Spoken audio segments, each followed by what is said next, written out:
వందే మాతరం గీతంపై ప్రత్యేక చర్చకు తాజాగా పార్లమెంటు వేదిక అయింది. లోక్సభలో వందే మాతరం గీతంపై చర్చను ప్రధాని నరేంద్ర మోదీ ప్రారంభించారు. ఈ చర్చ సందర్భంగా వందే మాతరం గీతం విశిష్టతను ప్రధాని నరేంద్ర మోదీ సభకు తెలియజేశారు.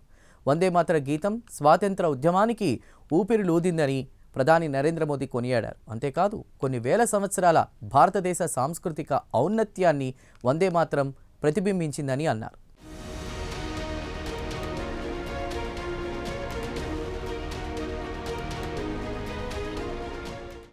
భారతదేశ స్వాతంత్ర సమరంలో వందే మాతర గీతం ఒక గర్జన, ఆంగ్లేయులనుద్దేశించి భారత జాతి చేసిన ఒక రణనినాదం. తాజాగా వందే మాతరం గీతానికి 150 సంవత్సరాలు పూర్తయ్యాయి. ఈ నేపథ్యంలో వందే మాతరం గీతంపై ప్రత్యేక చర్చకు పార్లమెంటు వేదికైంది.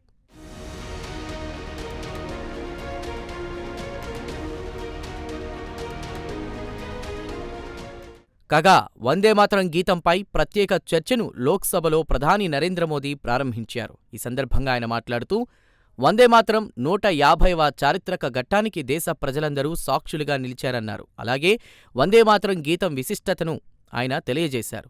వందే మాతరాన్ని కేవలం రాజకీయ స్వేచ్ఛా మంత్రంగానే భావించరాదన్నారు. వందే మాతరం కొన్ని వేల సంవత్సరాల భారతదేశ సాంస్కృతిక ఔన్నత్యాన్ని ప్రతిబింబించిందని అన్నారు. బంకిం చంద్ర చటర్జీ వందే మాతరం గీతం రాసే నాటికి భారతదేశం బ్రిటిష్ పాలనలో ఉన్నటువంటి విషయాన్ని ఈ సందర్భంగా ఆయన గుర్తు చేశారు. పరాయి పాలనలో ఉన్నటువంటి భారతీయుల్లో వందే మాతరం కొత్త శక్తిని నింపిందని అన్నారు. వందే మాతరం గీతం ఇచ్చిన స్ఫూర్తితోనే ఆంగ్లేయుల పాలనపై భారతీయులు అలుపెరగని పోరాటాన్ని చేశారని ప్రధాని నరేంద్ర మోదీ పేర్కొన్నారు.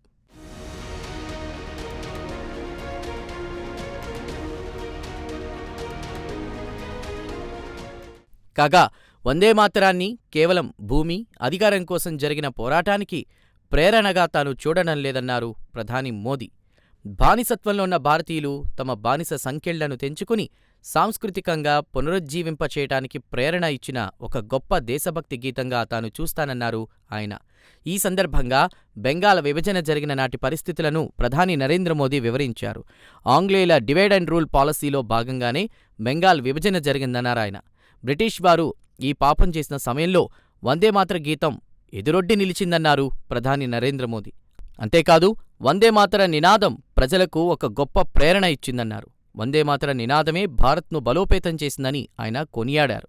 దురదృష్టవశాత్తు బెంగాల్ విభజన జరిగినప్పటికీ ఒక పెద్ద స్వదేశీ ఉద్యమం పుట్టుకొచ్చిందన్నారు. ఈ నేపథ్యంలోనే వందే మాతరం గీతం దేశవ్యాప్తంగా అన్ని చోట్లా మార్మోగిందని అన్నారు.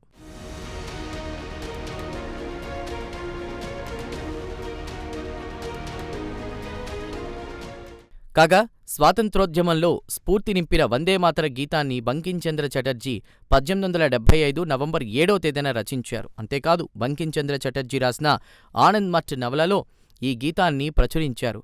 వందే మాతరం గీతాన్ని బంకిం చంద్ర చటర్జీ రాయడానికి ప్రేరణ ఒక చిన్న సంఘటన.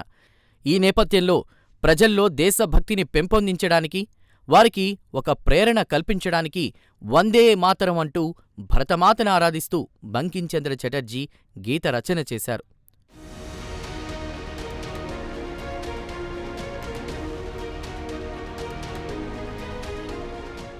వందే మాతరంపై చర్చ సందర్భంగా ఒక ఆసక్తికర సన్నివేశం జరిగింది. వందే మాతరం గీత రచయిత బంకిం చంద్రను దాదా అని అనేకసార్లు ప్రధాని నరేంద్ర మోదీ సంబోధించారు. అయితే దీనికి తృణమూల్ కాంగ్రెస్ ఎంపీ సౌగత్ రాయ్ అభ్యంతరం చెప్పారు.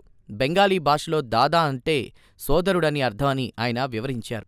అయితే సాంస్కృతిక దిగ్గజమైన బంకిం చంద్రను బంకిం బాబు అని సంబోధించాలని సౌగత్ రాయ్ సూచించారు.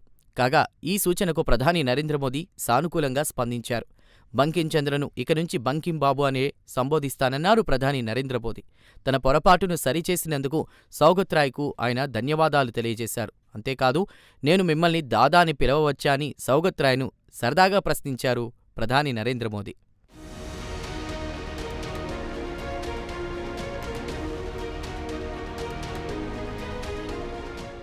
వందే మాతరం గీతంపై ప్రత్యేక చర్చకు లోక్సభలో 10 గంటల సమయం కేటాయించారు. ఈ నేపథ్యంలో లోక్సభలో కాంగ్రెస్ పక్ష ఉపనేత గౌరవ్ గొగోయ్ ప్రతిపక్షాల తరపున చర్చను ప్రారంభించారు. కాగా రాహుల్ గాంధీ గైర్హాజరు కావడాన్ని బీజేపీ నేత సిఆర్ కేశవన్ తప్పుపట్టారు.